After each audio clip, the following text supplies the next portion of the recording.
Shirley, பர்லி, கர்லிங்கிற 3 ஆட்டுக்குட்டிகளும் அன்பான சகோதரர்கள். அவங்க அழகான ஒரு வைக்கோல் வீட்டுல வாழ்ந்து வந்தாங்க.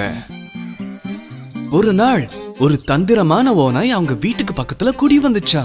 அத பார்த்த சகோதரர்கள் பயந்து போயிட்டாங்க.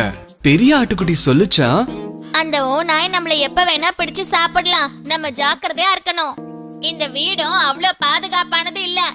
தம்பி ஆடுங்களும் அதுக்கு ஒத்துக்குச்சா. அதனால அவங்க ஒரு பலமான வீட்டை கட்ட முடிவு பண்ணாங்க. சீக்கிரமாவே அந்த வீட்டையும் கட்டி முடிச்சிட்டாங்க. அந்த வீடு ரொம்ப அழகாவும் பலமானதாவும் இருந்துச்சு.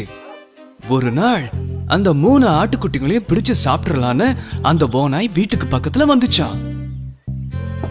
வீட்டு கதவை தட்டுச்சான். ஆனா அந்த கதவு திறக்கல. ஏய், கதவை திறக்கிறீங்களா இல்லையா? இல்லனா டொம்முன்னு தட்டி டமால்னு இடிச்சு வீட்டை உடைச்சுக்கிட்டு உள்ள வந்துருவேன்.